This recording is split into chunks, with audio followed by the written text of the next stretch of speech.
Welcome दोस्तों, स्वागत है आप सभी का हमारे YouTube चैनल अवेयर कपल में। जैसे कि आपको पता है कि जो हमारे चैनल की मुहिम है वो ये है कि आपको अवेयर करना, और हमारी कोशिश भी कामयाब हो रही है क्योंकि आप लोग हमारे चैनल को काफ़ी सराह रहे हैं। काफ़ी लोग हैं जो चैनल को पसंद कर रहे हैं, नए लोग हमारे साथ जुड़ रहे हैं, हमारे चैनल पे कमेंट भी करते हैं और अपनी परेशानियाँ भी हमें बताते हैं। तो दोस्तों, अगर आप हमारे चैनल को पहली बार देख रहे हैं और आप नए हैं हमारे चैनल पर, तो आप हमारे चैनल को प्लीज़ सब्सक्राइब करिए, वीडियो को लाइक करिए, शेयर करिए और हाँ, बेल आइकन को प्रेस करिए। और एक बात और कि कमेंट बॉक्स में जाकर के कमेंट ज़रूर करिए अगर कोई आपकी परेशानी है, कोई प्रॉब्लम है जिसके बारे में आप चाहते हैं कि और लोग भी अवेयर हों। दोस्तों, हमारी कोशिश क्या है? हमारी कोशिश दोस्तों ये है कि हम चाहते हैं कि जो हस्बैंड वाइफ हैं, पति-पत्नी हैं, उनके बीच में एक अच्छा रिलेशनशिप बिल्ड हो। चाहे वो उनके सेक्सुअल रिलेशन की बात हो या फिर वो उनके इमोशनल रिलेशन की बात हो।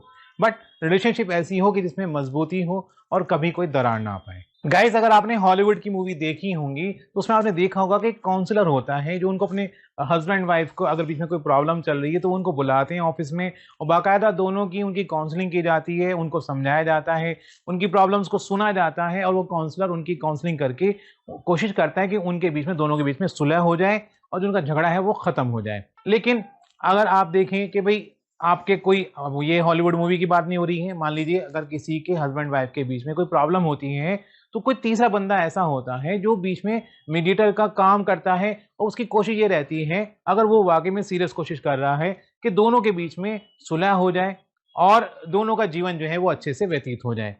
बट अगर आपकी जो अदर्स प्रॉब्लम है वो तो आप शेयर कर सकते हैं किसी को लेकर के, लेकिन यहाँ पर क्या बात है कि लेकिन आप अपनी, भले ही कोई आपकी इमोशनल बात है वो दूसरे को बता देंगे, बट सेक्सुअल प्रॉब्लम अगर आपकी है तो शायद आप किसी को शेयर नहीं करेंगे और ना ही बता पाएंगे।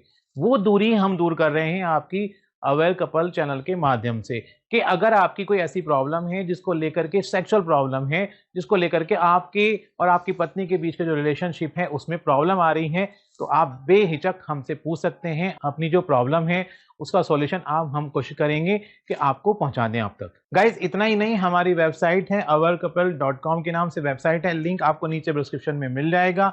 डिस्क्रिप्शन में जाकर के वहां पे एक फॉर्म मिलेगा आपको, उस फॉर्म को अपनी आप जो परेशानी है वहां पर आप वो फिल कर सकते हैं और हम आपसे फिर संपर्क करेंगे और आपकी जो परेशानी है कोशिश करेंगे कि उसको हम दूर करें। तो गाइस, चलिए शुरू करते हैं आज की वीडियो। और आज की वीडियो में जानते हैं कि महीने के वो कौन से दिन होते हैं जिसमें एक महिला सबसे ज्यादा सेक्सुअल डिजायर फील करती है, या फिर इसका उल्टा कहें कि महीने के वो कौन से दिन होते हैं जब एक महिला सेक्सुअल डिजायर को फील नहीं करती है। तो गाइस देखिए, क्या है कि जब मेल की सेक्सुअल डिजायर होती है तो वो क्या है कि वो चाहता है कि अनकंडीशनली जो उसका पार्टनर है उसका साथ दे और वो उसको टेकन ग्रांट लेता है।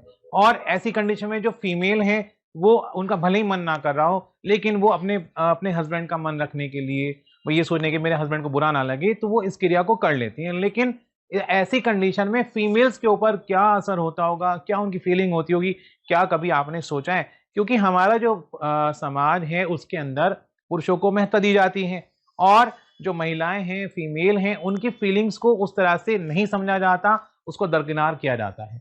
अब देखिए, इसका बिल्कुल उल्टा सोच लीजिए कि आपकी जो वाइफ है उनके अंदर सेक्सुअल डिजायर की फीलिंग आ रही है और उनका मन है कि वो आपको कह रहे हैं कि भाई हाँ, कि सेक्सुअल डिजायर की फीलिंग है, लेकिन आपका क्या है कि आपके अंदर बिल्कुल सेक्सुअल डिजायर की फीलिंग नहीं है।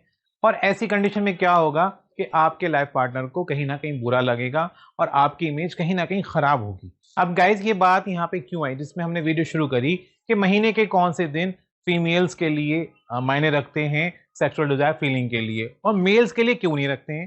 तो उसका जवाब अब मैं आपको दूंगा। देखिए, जो मेल्स हैं उनके अंदर कोई सेक्सुअल हार्मोन्स नहीं चेंज होते हैं, और लेकिन अगर इसके उल्टे बात करें, जो फीमेल्स हैं उनके, क्योंकि मेंस्ट्रुएशन साइकिल होती है, मासिक चक्र जिसको कहते हैं, तो उसमें क्या है कि जो हार्मोन्स हैं उनमें काफी चेंजेस आते हैं और वो महीने के अलग अलग दिनों में अलग अलग चेंजेस आते हैं।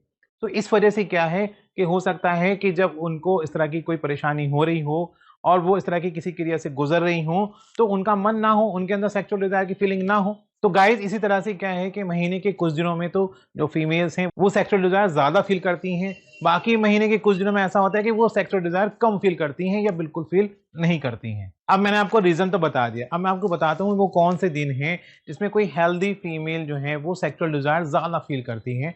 अब आपको ये पता चलेगा। फीमेल्स में मेंस्ट्रुएशन या माहवारी होने के बाद लगभग ये कह सकते हैं कि 7 दिन के बाद ओव्यूलेशन होता है। अब ओव्यूलेशन क्या होता है? आप में से बहुत से लोग पूछना चाहेंगे कि ओव्यूलेशन क्या होता है? ओव्यूलेशन वो क्रिया होती है जब ओवरी से एग रिलीज होकर के फैलोपियन ट्यूब में जाता है, तो इसको ओव्यूलेशन कहते हैं।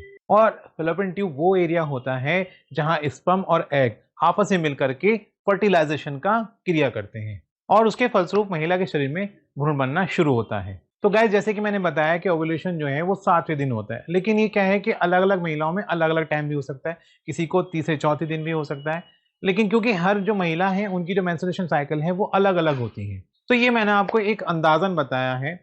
और ये ऐसा हो सकता है कि किसी को 9वें दिन भी हो सकता है, और ऐसा भी हो सकता है कि किसी को 10वें दिन हो, तो ये भी हो सकता है। तो जनरली हम कह सकते हैं कि 7वें दिन से लेकर के और 14वें दिन तक किसी महिला की जो सेक्सुअल डिजायर है वो ज्यादा हो सकती है। अब आप पूछेंगे, आपके दिमाग में सवाल आएगा कि 14 दिन के बाद क्या होगा, क्या सेक्सुअल डिजायर खत्म हो जाएगी? नहीं दोस्तों, ऐसा नहीं है। 14वें दिन के बाद भी सेक्सुअल डिजायर बनी रहती हैं, और ये अलग अलग महिलाओं में इसके अलग अलग रिजल्ट होते हैं, अलग अलग एक्सपेक्टेशन होती है। जैसे कि अगर आप 100 महिलाओं से पूछेंगे तो उनके अलग अलग ही जवाब आपको सुनने को मिलेंगे। ये मैंने आपको एक जनरल आइडिया दिया है कि ओव्यूलेशन के आसपास जो है वो सेक्सुअल डिजायर ज्यादा रहती है। और देखिए क्या है कि कुदरत ने, नेचर ने ये जो फीलिंग है उस समय ज्यादा क्यों रखी है? वो इसलिए ज्यादा रखी हो कि जो एग है वो क्या है, स्पर्म से मिल सके और जो फर्टिलाइजेशन वाली क्रिया है वो हो सके। तो गाइस, जब मेंस्ट्रुएशन साइकिल स्टार्ट होने वाली होती है, मेंस्ट्रुएशन होने वाले होते हैं, तो अलग अलग महिलाओं ने एक सर्वे के मुताबिक ये बताया है कि उस समय जो सेक्सुअल डिजायर है वो कम होने लगती है। देखिए क्या है कि 14वें दिन के बाद से जो सेक्सुअल डिजायर है वो धीरे धीरे कम होने लगती है। लेकिन जब जैसे समय आता है, मेंस्ट्रुएशन का समय आता है, तो उस समय सेक्सुअल डिजायर बिल्कुल खत्म हो जाती है।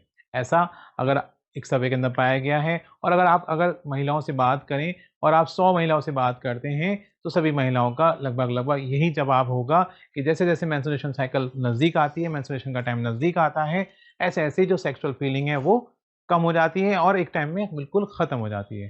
देखिए गाइस, जरा यहाँ पे रुकिए आप। क्या है कि एक सर्वे के मुताबिक, क्योंकि अलग अलग तरह के सर्वे होते रहते हैं, तो एक सर्वे में ये भी पाया गया है कि जैसे मेंस्ट्रुएशन साइकिल स्टार्ट होती है तो बहुत सी महिलाओं में ये पाया गया कि उनकी जो सेक्सुअल फीलिंग है वो काफी ज्यादा होती है उस समय। तो मैंने वीडियो के शुरू में ही कहा था कि एक्सेप्शन होते हैं और अलग अलग केसेस में अलग अलग जो रिजल्ट हैं वो भी निकल कर आते हैं। तो एक सर्वे के मुताबिक महिलाओं ने बताया था कि मेंस्ट्रुएशन के दौरान उनकी जो सेक्सुअल डिजायर की फीलिंग है वो बहुत ज्यादा होती है, और उनका मन ये करता है कि उनका जो हस्बैंड है उनसे इंटीमेट हो। अगर बात करें, एक मेजोरिटी की बात करें, तो मेजोरिटी में महिलाओं ने ये कहा है कि मेंस्ट्रुएशन के समय उनकी सेक्सुअल डिजायर जो है वो बहुत कम होती है या बिल्कुल खत्म हो जाती है। ये बात मेजोरिटी में है। तो गाइज, उम्मीद करता हूं कि आप समझ गए होंगे कि महिलाओं के अंदर जो सेक्सुअल डिजायर की फीलिंग होती है वो कब ज्यादा होती है और कब कम होती है। तो जरा रुकिए दोस्तों। क्या है कि देखिए, अलग अलग लोगों की अलग अलग जिस तरह से फीलिंग होती है उस तरह से अलग अलग साइकोलॉजी भी होती है। उसी तरह से महिलाओं की भी अलग अलग साइकोलॉजी होती है। और ये नहीं कि जो सेक्सुअल रिलेशन है वो खाली साइकोलॉजी से ही है, हार्मोन से ही है, लेकिन वो साइकोलॉजी से भी जुड़े हुए हैं। तो उसी तरह से अब देखिए, कुछ महिलाओं को या कुछ व्यक्तियों को कुछ अच्छा लगता है, कुछ महिलाओं को कुछ अच्छा लगता है।